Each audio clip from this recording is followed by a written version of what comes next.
Yeah, That still sits with you to this day? it do. It do because he was really my friend. And, you guys sometimes talking like they don't really know, but that was my friend and he was like dear to me. When Snoop Dogg tells a story, everybody leans in. Tupac, Biggie, Nas, he's got a tale for every name that shaped an era. The charm is effortless, the details feel cinematic, and the punchlines land like lore. But here's the twist, insiders keep pushing back, saying the coolest scenes didn't play out the way we've been told. Not lies exactly, but more like memories dressed for TV.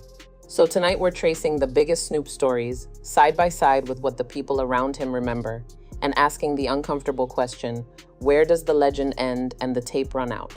Because some nights that sounded like a showdown might have been a handshake, and some confessions that feel perfect might be missing a page. Start with the scene Snoop loves to paint. New York, 1996. A tense meetup between Tupac and Nas under the city lights. Snoop, what are you doing, Snoop? I'm telling you the truth. Nas Tell came us the over to truth. Dad's house and got on the song first. Then Redman and Method Man got on that song. Then Tupac got out the pen and Daz gave it to Tupac and took Cuz' verse off and left Method Man and Redman on it. Yeah, you heard it first, nigga. Voices raised, cruise deep, danger in the air. It's cinematic, it's viral. But the people who were closest say it didn't go down like that. Members of the Outlaws have called Snoop's version exaggerated, insisting there wasn't a shouting match or a near ambush, just two giants talking like men and leaving with respect. Nas himself has described the moment as a conversation, not a meltdown.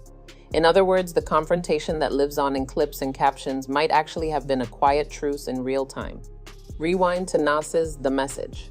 One bar, fake thug, no love, wasn't labeled, but in mid-90s hip-hop, you didn't need tags for somebody to feel hit. Tupac heard it, felt the sting, and in a scene already split by coastlines and egos, that was enough to tilt the room. I saw Tupac a couple of days before he was shot. I was supposed to meet him in Vegas. He was in the hospital by the time I got there. Biggie, supposed to meet him that night. We were supposed to talk, because a lot of time it escaped us when we should have been talking. This wasn't just about a lyric, it was about intent. What a line means to the writer versus what it means to the person who thinks it's about them. Add tabloids, radio chatter, and crews repeating, nah, he meant you, and suddenly a metaphor becomes a map to war. By the time the industry circled New York for the awards, the narrative had legs. Tupac saw a sneak shot Nas said wasn't about you, and everyone else picked a side before either man said a word face to face. That's why the Bryant Park moment mattered. It wasn't a random run-in, it was the pressure check after weeks of whispers. One misunderstood couplet had stacked on top of street politics, label pride, and the kind of media oxygen that turns sparks into headlines. From the outside, people wanted a spectacle.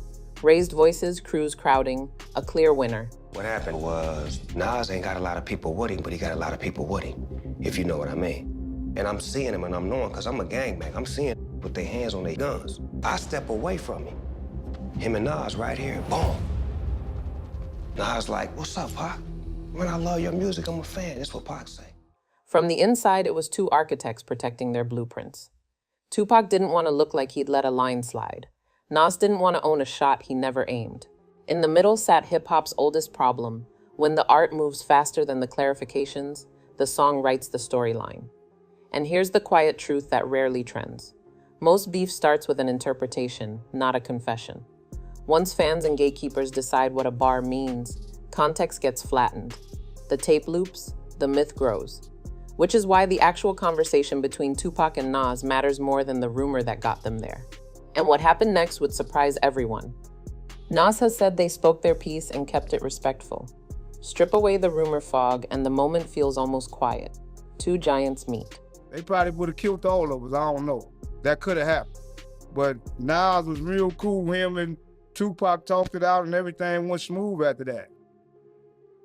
But yeah, Tupac and Snoop was mad about, what Snoop said on the radio. The city humming around them, everyone else reading expressions like their subtitles. Accounts from people close to Tupac describe a conversation that was firm but measured. No yelling, no chest-to-chest theatrics, just two writers clarifying where a line began and where it didn't. Nas has echoed that tone in later talks. Respect given, respect returned, tension lowered. Not a surrender, not a stunt, a reset. For Tupac, it was about not letting a lyric look like a free swing. For Nas, it was about not owning a shot he didn't take. The gap between those positions wasn't a canyon, it was a handshake. There are claims that Tupac intended to go back to LA and tidy up a few bars. Is it true that you and Pac once crossed paths in Central Park? Him and Nas right here, boom. Nas like, what's up, Pac? Man, I love your music, I'm a fan. That's what Pac say. I dissed you, Jay-Z, Biggie. He named off a gang of them. I dissed all you on the song. The kind of quiet housekeeping that artists do when real-life context catches up to a song. He never got that chance. That unfinished edit became part of the tragedy, proof that sometimes the mature move happens off mic, and the mic never hears about it. Meanwhile, the crews did what crews do. Stood sharp, watched hands, waited for a cue that never came. That restraint is the part nobody clips. Calm doesn't circulate. A mutual nod gets buried under louder thumbnails. If you listen closely to the people who were present, the headline isn't who got pressed, it's who refused to light the fuse. Two architects saw how fast a city can turn into a rumor mill and chose to leave with the temperature lower than they found it. Years later, the louder version still wins the algorithm, but the quieter one explains why no aftermath ever followed. I heard Snoop told the story a few times, but he had it wrong a little bit. He had said that Pac stepped to me, and nobody was really there. Oh yeah, we had a great convo, man. He was like, he explained that he thought I was dissing him, and he thought, and I on the song The Message. That night didn't crown a winner. It avoided a mess. And that choice, grown man, unglamorous, undeniable, sets up the next contradiction in the Snoop story, where memory bends again and a different relationship gets retold in two clashing directions. But the quiet details aren't done challenging the legend. Snoop Dogg's version is clean. A chance meeting in Atlanta after Tupac's death, a private talk, and a moment of heavy honesty. In his telling, Biggie opens up. Love for Tupac, regrets, a few I shouldn't have said that's, and the air finally clears. And anytime you got a relationship with somebody and it's like, it's working, it's going good, and then y'all get an argument, then they die. Like, come on, man, I didn't even get a chance, whether I was wrong or right. It's the kind of scene that wraps an era with a bow, but not everyone buys the bow. Former Bad Boy insiders have pushed back, saying Biggie didn't rock with Snoop like that and raising eyebrows at the timeline. Their point isn't courtroom proof, it's vibe and access. If the bond was that real, they ask, why didn't we see it when Biggie was on the West Coast? Why does the closeness bloom later in retrospectives and interviews, not in the candid photos from that year? That's where this story slips from history into memory. After a loss like Tupac's, people rewrite their last chapter whether they mean to or not. Fans want closure, media wants symmetry, and everybody wants a scene that makes the chaos make sense. Snoop's account offers that symmetry. Two giants acknowledging the damage, choosing peace, and parting with respect. The counterclaims, though, paint a murkier picture. Parallel orbits, not a reunion. Polite, maybe, but not brother deep. And once those versions collide online, the internet does what it does, freezes the neat one as what happened, then dares anyone to provide receipts for feelings. So we keep it honest. This is contested recollection, not a settled chapter. Reports say there was a quiet conversation. Other voices say that reads more like wishful editing than lived reality. Both can't be fully right, and both might hold shards of truth. What's undeniable is the need behind the narrative. A heartfelt talk lets the story end softly. A cool distance keeps the ache alive. Which one you believe probably depends on which ending you need. And this won't be the last time the record sounds cleaner than the room, because the next tale splits even sharper, where Hollywood polish meets street memory and the details refuse to line up. And there's another story where the details split in two. Movie sets look controlled on camera, but neighborhoods don't care about call sheets. Snoop's version of the training day is smooth. Wrong color outfit, deep in rival turf, so he taps the local chain of command, pays respect, grabs some herb, and the energy flips from tense to cool. It's calm, clever, and charismatic. Exactly the kind of story that reinforces the neighborhood diplomat image he's worn for years. We made up a time to talk, so it affected me in a major way, to say the least. It also fits a pattern, Snoop as the guy who can drift between worlds. Studio lights on one side, street codes on the other without breaking a sweat. Then comes the countercut. Spice One remembers it loud, not smooth. Locals swarming, bottles pinging off the trailer. The vibe sliding from curiosity to this could go left. In that telling, it isn't Snoop orchestrating peace. It's Spice pulling up, getting recognized, and using reputation to cool the block before a wave of cops turns the whole set into paperwork. That version is messy, stressful, and unglamorous, which is exactly why it rings true to people who've seen real tension pop up over nothing more than colors and outsiders. What makes this clash so sticky isn't just the details, it's what each detail implies. In Snoop's cut, the power flows from charm, respect, and a quiet conversation. A star who never forgot how to talk to the soil he came from. In Spice One's cut, the power shows up in the form of community credibility. Not a celebrity past, but decades of name weight that makes people pause. One is a parable about finesse, the other is a field note about how fragile a set becomes when it sits on someone else's block and forgets the block has editors too. And here's the bigger lesson tucked inside the noise. Hollywood loves clean arcs, real life loves frayed edges. When a story can be told in two cleanly opposite ways, nothing to see here versus we barely dodged a scene, it usually means there were too many moving parts for one narrator to hold. Maybe Snoop caught one slice and framed it like a win. Maybe Spice arrived for the part of the day where the wheels were wobbling. Maybe both. What's certain is that the polished version sells better, while the chaotic one explains more. Keep that lens handy because the next stop isn't a film set. It's a radio booth where a single sentence did more damage than any prop gun. But myth-making doesn't just happen on sets. It happens on air. Right in the middle of the Death Row versus Bad Boy crossfire, Snoop hits NYC radio and says he's got love for Biggie and Puff. Depending on your angle, that was noble, or a slap in the face to Tupac, who was in full-on war mode. If you a fan, I dissed you, Jay-Z, Biggie, he named off a gang of them. I dissed all you on the song. And if you a fan and you ain't got no beef, don't say nothing. And Nas said, I love you. I never diss you. And he shook his hand and he hugged him. And then when he walked off, Pac said, yeah, I punked that. In my mind, I was like... Later, Snoop opened up to Angie Martinez about where he stood with Tupac after that 1996 moment. The timeline matters. The emotions matter more.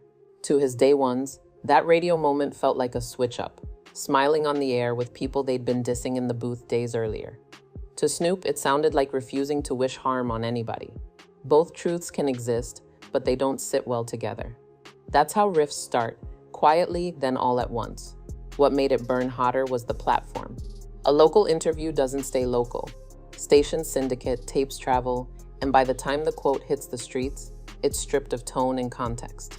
One clean line, got love for Biggie and Puff, starts living its own life, replayed without the private conversations that happened after. Inside Death Row, that reads as mixed signals. Outside, it scans as maturity. Meanwhile, the people who were just in the studio cutting sharp verses hear that broadcast and wonder which version is the real one, the booth energy or the radio smile. Zoom out and you see the trap of trying to be a peacemaker while you're still on the field. Neutral words feel like betrayal to one side and like wisdom to the other. You can mean no violence and still end up signaling no loyalty. In a season when allegiance was measured in public, a soft sentence rang louder than 100 hard bars.